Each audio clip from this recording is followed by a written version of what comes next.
அஸ்ஸலாமு அலைக்கும். Welcome back to my channel. இன்றைக்கி ரொம்பவே டேஸ்டியான ஆலு குல்ச்சா எப்படி செய்கிறதுன்னு பார்க்கலாம். இப்போ தான் நம்ம சேனலில் ஃபஸ்ட் டைம் பார்க்குறீங்கன்னா மறக்காமல் சப்ஸ்கிரைப் பண்ணிவிட்டு பாருங்கள். வாங்க வீடியோக்குள்ளே போகலாம். 2 கப் அளவுக்கு மைதா மாவு எடுத்திருக்கேன். அதில் தேவையான அளவு உப்பு சேர்த்துக்கோங்க.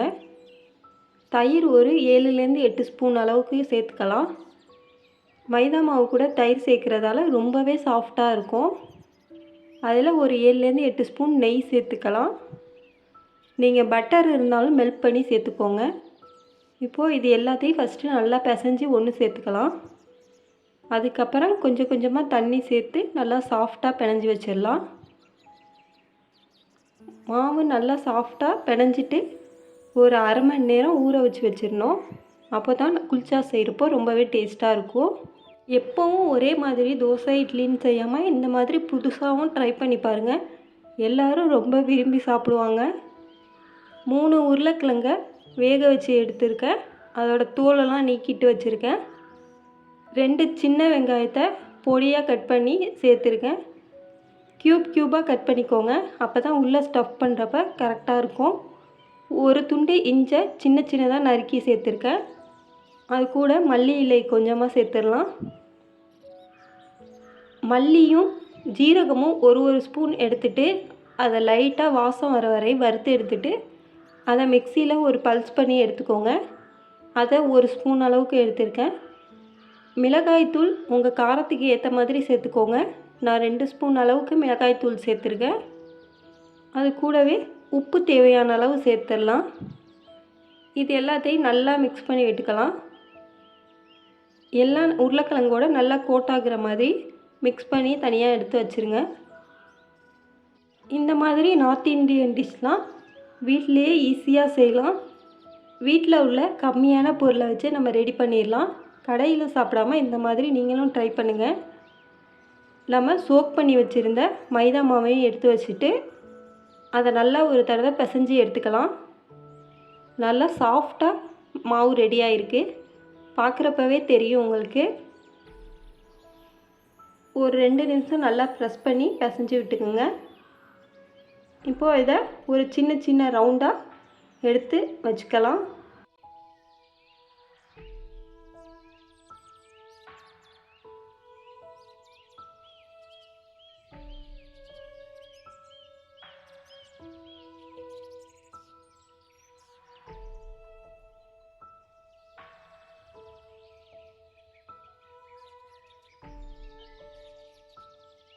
நான் எல்லா மாவையும் பால் மாதிரி உருட்டி எடுத்து வச்சுட்டேன். இப்போது அதை உள்ள ஸ்டஃபிங் வச்சு ஃபில் பண்ணிடலாம். இந்த மாதிரி கையாலேயே நல்லா லைட்டாக தட்டி எடுத்துக்கோங்க. ஓவராகவும் தட்டிடக்கூடாது. கொஞ்சம் மொத்தமாக இருந்தால் தான் ஸ்டஃபிங்லாம் வெளியே வராமல் இருக்கும். அந்தளவுக்கு தட்டி எடுத்துக்கோங்க. இந்த மாதிரி ட்ரை பண்ணி உங்கள் வீட்டு கிட்ஸுக்கெலாம் லஞ்ச் பாக்ஸ் பேக் பண்ணி கொடுத்தீங்கன்னா ரொம்பவே விரும்பி சாப்பிடுவாங்க. கொஞ்சம் கூட மிச்சம் வைக்க மாட்டாங்க. கண்டிப்பாக ட்ரை பண்ணி பாருங்கள். ரொம்ப டேஸ்ட்டாக இருக்கும். இப்போ மாவை சின்னதாக எடுத்து தட்டி வச்சுருக்கேன். அது கூட நம்ம செஞ்சு வச்சுருக்க உருளைக்கிழங்கு ஃபில்லிங்கை சேர்த்துடலாம். இதை வச்சுட்டு நல்லா டைட்டாக கவர் பண்ணிக்கோங்க. நம்ம செய்கிறப்போ உருளைக்கிழங்கு வெளியே வரவே கூடாது. அந்தளவுக்கு சீல் பண்ணிடணும். நான் பண்ணுற மாதிரி இந்த மாதிரி பண்ணிடுங்க. இதே மாதிரி பேலன்ஸ் இருக்கிற எல்லாத்தையும் நான் ரெடி பண்ணி வச்சுக்கிட்டேன்.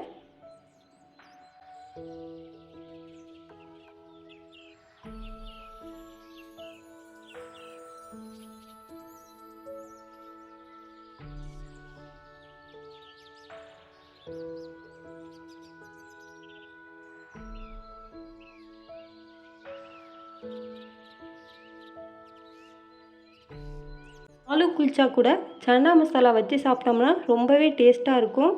சன்னா மசாலாவோட ரெசிபி ஏற்கனவே நம்ம சேனலில் இருக்குது. நான் டிஸ்கிரிப்ஷன் பாக்ஸில் கொடுக்குறேன். வேணுங்கிறவங்க லிங்க்கை தொட்டு பார்த்துக்கோங்க. சப்பாத்தி ரெடி பண்ணுற கட்டையில் கொஞ்சமாக ஆயில் அப்ளை பண்ணிவிட்டு நம்ம ரெடி பண்ணியிருக்க குல்ச்சாவை கையாலேயே நல்லா ப்ரெஸ் பண்ணி விட்டுக்கோங்க. ஓவராக ப்ரெஸ் பண்ணிடாதீங்க. மைல்டாக ப்ரெஸ் பண்ணணும். அதுக்கு மேலே கொஞ்சமாக எள்ளு தூவிக்கலாம். வெள்ளை எள்ளு இருந்தாலும் தூவிக்கோங்க, கருப்பு எள்ளு இருந்தாலும் தூவிக்கோங்க. இந்த மாதிரி லைட்டாக ப்ரெஸ் பண்ணி விட்டுட்டு இப்போது நம்ம தோசை கல்லில் ஹீட் ஆனதுக்கப்புறம் 1/2 கப் அளவுக்கு தண்ணியில் 1 ஸ்பூன் அளவுக்கு உப்பு சேர்த்துட்டு நல்லா கரைஞ்சதுக்கப்புறம் தோசைக்கல் ஹீட் ஆனதில் நம்ம கொஞ்சமாக தெளித்து விட்டுட்டு இந்த குல்ச்சாவை அதில் வச்சு நல்லா ப்ரெஸ் பண்ணி விட்டுக்கலாம். 2 நிமிஷம் வெந்ததுக்கப்புறம் தோசைக்கல்லை இப்படி திருப்பி நம்ம கேஸில் இப்படி காட்டினோம்னா மேலே எல்லாம் நல்லா சவந்து வரும். அந்த அளவுக்கு வந்ததுக்கப்புறம் திருப்பி வச்சு ஒரு 2 நிமிஷம் குக் பண்ணிவிட்டு அதுக்கு மேலே பட்டர் கொஞ்சமாக அப்ளை பண்ணிக்கோங்க.